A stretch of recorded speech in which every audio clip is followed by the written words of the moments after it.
Good morning, good morning, good morning, good morning. Rise and shine. Today is going to be a good day. Today is going to be a great day. Today is going to be a blessed day because this is the day that the Lord has made. I will rejoice and be glad in it. I am wanting to talk today about revenge. Another one of my favorite topics, definitely revenge, because I definitely had to pray to God for this one.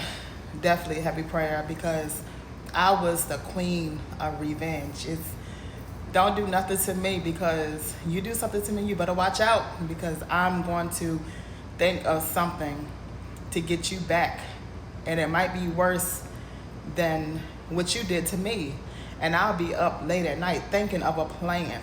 You know, not nothing to put me in jail or nothing like that. Not nothing that serious, but you are going to feel my wrath. And that's where I made the biggest mistake.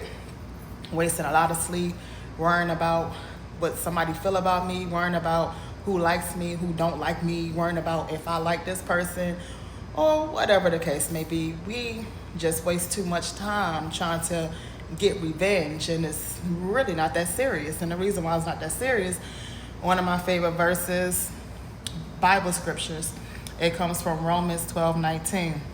And God says, He says, "Beloved, do not avenge yourselves, but rather give place to wrath. For it is written, vengeance is mine, I will repay. Vengeance is mine, says the Lord." And that goes really deep because, you know, I found, and I like to speak on stuff from my experience. So, you know, I had a lot of sleepless nights worrying about this person who wronged me, that person who wronged me. It could have been the smallest things, you know, the simplest things, but I thought you was a friend, so you hurt me. So now I have to think of a way to get you back.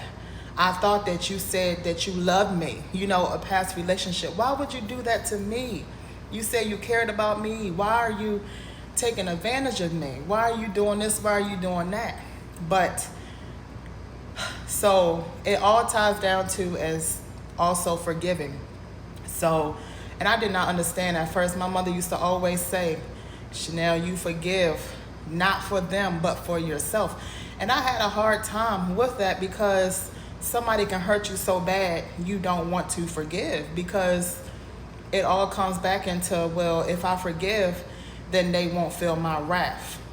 So I learned this way, okay? So since I have been praying and working on forgiving and not worrying about getting revenge, my whole life has changed so much. My life has done a dramatic change, a whole 360.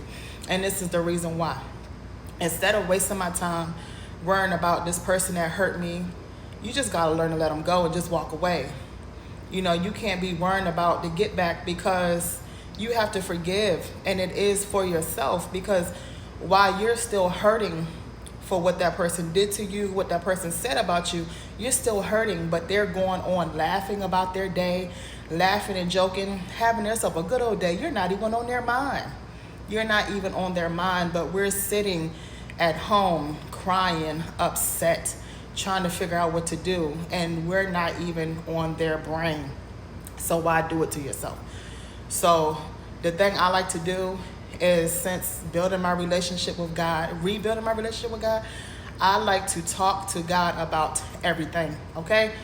And, you know, one thing about God is that you don't have to be fake. You can be yourself because, of course, He knows you better than you know yourself. So don't come to God with the phony mess or nothing like that. I come to God, and sometimes if I can't even pray, I say, "God, listen to my heart. Please listen to my heart. I'm hurting right now." And you'll be surprised. I'm so serious. I'm sitting up here having it could be a bad work week or a bad day, period. And then God will make a way. Of course, God is your Father. So God makes a way to show you that He's here. Your prayers are not going unheard. It could be the signs, but you're missing the signs because you're worried about this person who hurt you and you're worried about getting revenge. So I would definitely say that I have more time to focus on family. I have more time to get my work done right. I have more time to be a better friend. I have time to be a better mom, sister, auntie, daughter, friend, wife. I have more time to do that because instead of letting this person who hurt me and I'm looking for revenge, then I have more time to focus on other stuff. And when you give something to God, then it's leeway from there because you're telling God that I trust you. I trust you with my heart. I trust you, God, to lead me and guide me in the right direction, God. I trust that you're going to take care of this person who hurt me. So I give it to you, God. I give it to you. So when you open up that way with God, when you open up that doorway with God, you'll be surprised how many blessings you'll get. My enemies, the people who once hurt me, I just want to pray for them. And that's the honest truth. I might take the time out to just pray for them, but they're no longer swimming around in my brain. They're no longer walking around in my mind because I didn't give it to God. And then most of the time when these people hurt you, they always come back. I was just having a conversation with one of my kids and I'm just like, it's crazy that this person hurt me, that person hurt me, that person hurt me, but then they reaching out to me.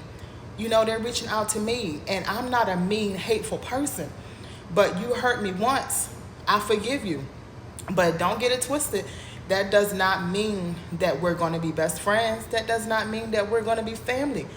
It just means that I've forgiven you. I'm going to say a prayer for you, but our relationship may never be the same, and that's okay. But still, they reach out. And, some people be like, wow, they really reached out to you 5 years later after they did that. I was expecting that because God says in his word that one day you'll be able to use your enemies as your footstool. They will come back to you. Just trust me. You have to trust the process. There is no reason to sit back and to write down on paper the best revenge or not forgiving, because I'm telling you, you trust in God, everything will fall into place. And that was another one of my biggest things that I wanted to speak about, because God has blessed me in so many ways. Half of the time, I don't even have enough time to sit here and talk about how much God has blessed me and, certain things I give to God. And like I was talking about yesterday with anxiety, everything that you give to God, he says, cast all your burdens on me, because he loves us so much. We're only human. He knows that we can't take half of the stuff, that's going on. And that's where the relationship with God come in. You have a conversation with God, you pray to God, and you ask him to take that from you. And he will take it from you. You know how they say he may not come when you want him, but he will be right there on time because he's an all-time God. And, it may seem like it's dark at the moment. It may seem like it's a lot of water and you're not going to get to the surface. It may seem like you cannot climb that mountain, but please believe me, please believe in God that he will make a way for you. He would definitely make a way. But I got to get to work. Love, peace, and happiness until we meet again.